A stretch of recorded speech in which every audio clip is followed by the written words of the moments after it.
Di masa Nabi SAW ada amil yang diberikan amanah oleh Rasul SAW. Kemudian dia datang ke hadapan Nabi. Bersamanya ada 2 karung. Yang satu dia biarkan saja di dekatnya, yang satu dia serahkan kepada Nabi SAW. Ya Rasulullah, ini hasil tugas saya. Kata Nabi, itu yang di samping kamu itu apa? Apa kata orang itu? Hadza uhdiyali. Ini hadiah orang untuk saya. Jadi berhati-hati. Amil zakat sudah diberi imbalan jasa atas pekerjaannya, kemudian terima lagi hadiah ini dan itu. Nah, itulah yang kita khawatirkan dulu. Makanya sudah gaji sajalah. Kalau dia sudah diberikan rezekinya, diberikan cukup, kemudian dia terima lagi dari bermacam, walaupun amplop kecil dan sebagainya, dia anggap itu sebagai hadiah. Kadang muzaki dia lah tertolong, makasih ya untuk ustaz-ustaz.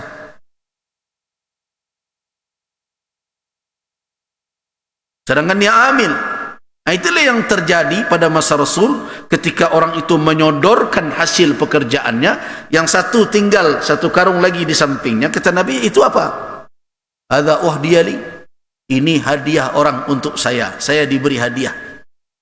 Nah, Nabi SAW berdiri dan memberikan nasihat kepada semuanya, bukannya kepada orang itu saja. Apa gerangan kata Nabi? Seseorang ista'amalnahu, kami angkat dia menjadi petugas kami sebagai amil, wa qadayna lahu rizqah, dan kami telah putuskan ada rezekinya. Artinya ada apa? Ada jasa, imbalan jasa yang akan dia terima. Faja'a ilaina, datang dia kepada kita berkata, hadza amali, ini amal saya, hasil kerja saya, wa hadza uhdiyali, ini hadiah untuk saya. Kata Nabi, falyajlis fi baiti abi. Kalau memang begitu dia cara berfikirnya, coba dia duduk saja di rumah bapaknya, kata Nabi. Falyanzur, coba tunggu, hal yuhdalau, apakah dia diberi hadiah atau tidak. Nah, berarti hadiahnya itu ada kaitan dengan tugasnya. Kata Nabi SAW, man ista'amalna wa qadayna lahu rizqah, siapa yang kami angkat jadi petugas dan kami telah tetapkan gajinya, rezekinya, imbalan jasanya, fama akhadha wara'a dhalika fadhaka ghalul, apa yang diambil selain dari itu ghalul namanya. Apa itu ghalul? Apa bedanya dengan syariqah? Kalau syariqah itu jelas-jelas adalah harta orang yang berada di dalam pengawasan, di dalam tempat yang aman, kemudian diambil secara diam-diam, itu syariqah namanya.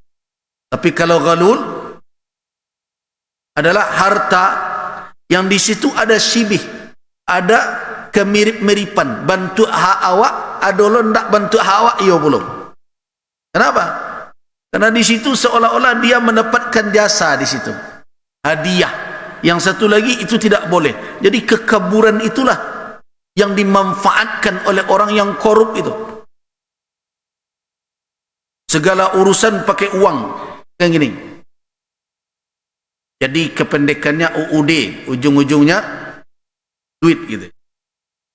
Nah kan, lihatlah orang yang membayar, tidak pak, adonya kan panik loh. Jadi seolah-olah itu imbalan dia, tapi sebenarnya tidak.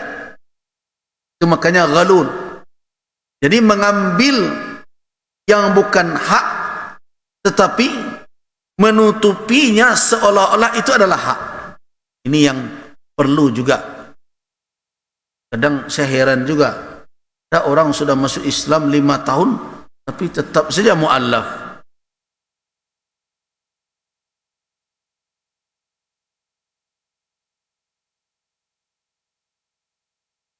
Jadi perlu kita renungkan, jangan sampai terjadi seperti apa dahulu yang terjadi pada masa Umar bin Al-Khattab, sehingga Umar bin Al-Khattab mengambil kebijakan tidak memberikan hak orang yang mu'allaf ketika itu. Tidak semuanya, dalam kasus itu saja saya tidak ada menemukan Umar bin Al-Khattab menghaknya.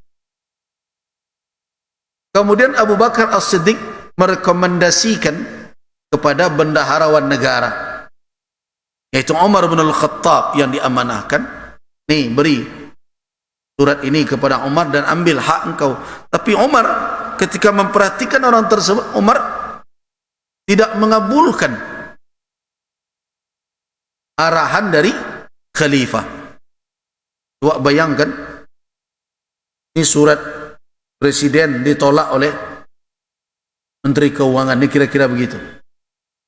Tidak bisa. Bahkan ada yang meriwayatkan Umar menyobek surat itu. Tidak perlu. Kenapa? Karena Islam tidak butuh dengan orang seperti kalian lagi. Apa maknanya? Umar melihat bahwa orang tersebut tidak memenuhi standar sebagai mu'allaf qulubuhum, walaupun dia baru masuk Islam. Karena bisa jadi orang yang datang ini dilihat oleh Umar bin Al-Khattab yamshi wara al-mal, dia hanya memanfaatkan situasi dan kondisi kemu'allafannya untuk apa? Untuk mendapatkan apa? Kekayaan dari harta zakat. Nah, karena itu perlu difahami betul dahulu siapa itu mu'allaf. Mu'allaf humul ladzina yuradu ta'lifu qulubihim bil istimalati ila al-islam aw at-tathbit alayh aw kaffi syarrihim anil muslimin aw raja'i naf'ihim bid-difa' anhu aw nasrihim ala aduwwil lahum. Nah, yang dikatakan mu'allaf itu adalah orang yang dimaksudkan diberikan bagian dari zakat ta'lif qulubihim, untuk menjinakkan hati mereka agar mereka cenderung kepada Islam, istimalah. Kemudian yang kedua, atau tasbit, untuk meneguhkan mereka di dalam Islam karena mereka baru masuk Islam. Godaan fitnah terhadap keimanan itu begitu berat. Kadang ada orang yang masuk Islam diharamkan untuk mendapatkan bantuan berbagai macam dari keluarganya dan sebagainya, sehingga terlunta-lunta kehidupannya. Tanggung jawab kita dengan melalui zakat untuk membuat dia bisa bertahan dalam kondisi dan situasi seperti itu. Au kaffi syarrihim anil muslimin, atau untuk menghadang kejahatan orang-orang tertentu dari umat Islam. Karena itu ada sebagian ulama mengatakan, bagaimana kalau seandainya negara Islam dalam kondisi lemah, ada musuh yang menyerang, kemudian kita bernegosiasi dengannya, apakah dalam keadaan tertentu seperti itu kita tidak punya kekuatan berhadapan, boleh tak pada waktu itu zakat diberikan agar mereka jangan memusuhi umat Islam dahulu sampai kita menjadi kuat? Dan ulama mengatakan boleh. Itu kan bukan kepada orang Islam, iya, tetapi dalam rangka apa? Untuk menghindarkan kaum muslimin dari kejahatan mereka. Nah, jadi karena itu qasamal fuqaha, para ahli fikih membagi mu'allaf itu kepada dua kelompok. Yang pertama muslimun, yang kedua kuffar. Orang mu'allaf itu adakah orang kafir? Ini contoh ya, kita ambil kasus ada seorang anak masuk Islam,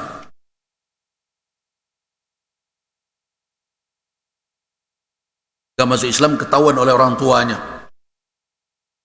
dikurung, disiksa, dan kita tidak punya daya upaya untuk apa? Membela saudara kita ini. Kemudian orang tuanya berkata, sudah sekian lama saya besarkan berbagai macam, kalau kamu tidak kembalikan uang yang selama ini kamu pakai, kamu tidak akan saya lepaskan. Boleh tak kita sediakan uang zakat, bebaskan saudara kami yang seiman ini? Nih, dibayarkan berapa kerugian Anda selama ini. Jadi karena itu, makanya para ulama membagi mu'allaf qulubuhum itu, mu'allafah qulubuhum itu adalah kepada dua kelompok, muslimin wa kuffar, orang-orang Islam dan orang-orang kafir. Nah, amal muslimun fahum khamsah. Orang Islam itu ada 5. Dan ini mungkin banyak, mudah-mudahan ini yang banyak bertemu di dunia Islam. Yang pertama adalah orang yang baru masuk Islam. Orang Islam itu baru masuk Islam. Bay'atu, mereka diberikan sebagai i'anah untuk membantu mereka agar as-sibat, agar teguh dalam keislaman. Kenapa? Karena orang yang baru masuk Islam bisa jadi mereka ini disisihkan sehingga mereka tidak bisa kadang memulai kehidupan dengan baik. Nah, perlu dibantu. Ini yang paling banyak. Kemudian berikutnya yang kedua adalah mayyurja. Ini orang-orang kufar ya. Orang-orang kufar. Orang yang bisa diharapkan dengan diberikan dia cenderung untuk masuk Islam. Dia masih dalam keadaan kafir.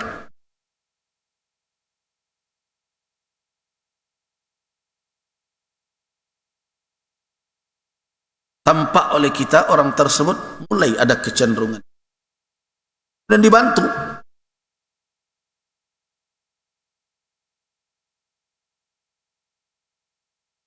Ini berdasarkan kepada apa? Pada hadis Nabi sallallahu alaihi wasallam yang diriwayatkan oleh Imam Ahmad bin Hanbal. Rasulullah sallallahu alaihi wasallam pernah satu kali didatangi oleh seorang laki-laki meminta kepada beliau. Kemudian Nabi memerintahkan untuk memenuhi kebutuhan orang tersebut. Bahkan yang diberikan Nabi itu tidak tanggung-tanggung. Banyak.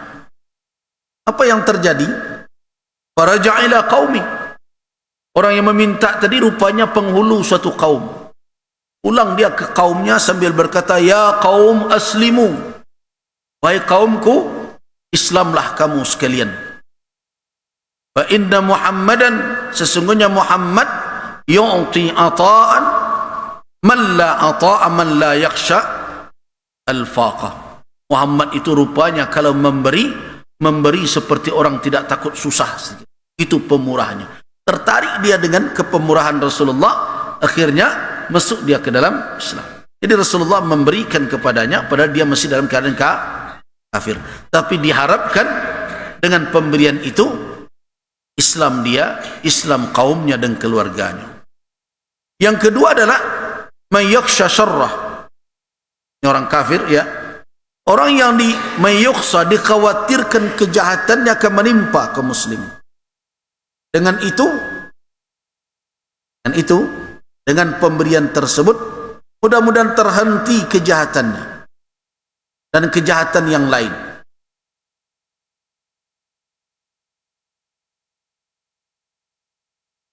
Ada suatu riwayat di dalam tafsir Al-Imam Al-Qurtubi rahimahullah di mana Rasulullah sallallahu alaihi wasallam berbicara tentang Abbas bin Mirdas As-Sulami. Ini orang ini perlu untuk diberi. Apa kata Nabi? Idhabu, kalian berangkatlah, faqta'u anni lisanah, hentikan lisannya. Ya suka cara yang tidak-tidak tentang Rasul, fa'atuha taradiyah, beri dia apa yang dia minta sehingga dia tidak lagi ngomong macam-macam. Fakana dzalika qat'u lisani. Begitulah cara jadi kalau ada orang memburuk-burukkan Islam, ingat di dalam dunia sekarang ini ada orang yang memburuk-burukkan Islam karena apa? Karena mendapat bantuan dari luar. Jadi tidak sedikit sekarang ini ada lembaga-lembaga yang dibentuk oleh musuh-musuh Islam yang mendanai orang-orang tertentu, apalagi kalau orang-orang itu bisa berpengaruh di tengah umat Islam untuk menjelek-jelekkan Islam. Mereka mendapatkan apa? Mendapatkan bantuan dari lembaga-lembaga yang didanai oleh kadang oleh Yahudi, oleh Zionis, berbagai macam. Banyak penulis-penulis juga ada yang begitu. Kalau dia mau menulis menggugat tentang Islam, mereka akan diberikan bantuan, bahkan diberikan beasiswa, diberikan ini, berikan itu. Banyak orang kaya dengan itu. Apalagi kalau dia orang yang berpengaruh di tengah umat. Nah, bagaimana kita menghadapi orang tersebut? Orang ini tidak mikir manfaat, maslahat kepada umat, yang dia pikir peti masuk. Selama dia bersorak, lihatlah hari ini bazar-bazar mah taunya salah bana, tidak ada urusan. Selagi bisa bayar, dia akan berkuar-kuar saja, merusak dan berbagai macam. Nah, orang yang seperti ini jelas menimbulkan syar, keburukan kepada umat. Boleh tidak kalau dia kafir diberikan, asal anda berhenti dari apa itu nih? Nah, itu cara memotong lidahnya. Kalau memang bisa demikian, maka para ulama mengatakan boleh zakat diberikan di hal yang seperti itu.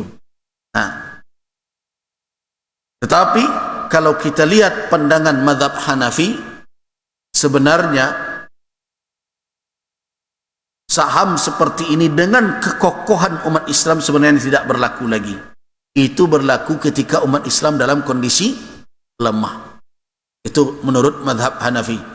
Nah, tetapi kalau kita perhatikan kondisi sekarang, sepertinya perlu dipertimbangkan lagi bahwa ada kondisi-kondisi tertentu di mana umat Islam harus membentengi diri dengan keekonomi dan kekayaan untuk melindungi kepentingan umat dan kepentingan agama.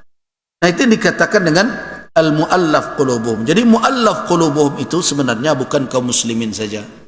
Ada orang-orang kafir juga yang pernah diberikan oleh Rasul sallallahu alaihi wasallam di masa hidup beliau, tetapi dengan tujuan yang jelas. Yang pertama, kalau dia seorang muslim, tentu adalah untuk meneguhkan hatinya, untuk menguatkan agar dia bisa membentengi dirinya dari fitnah, jangan sampai dia murtad lagi setelah Islam. Ada orang-orang yang sebenarnya juga dia sudah lama masuk Islam, tetapi sepertinya dia terancam fitnah yang berat. Nah, ini juga perlu.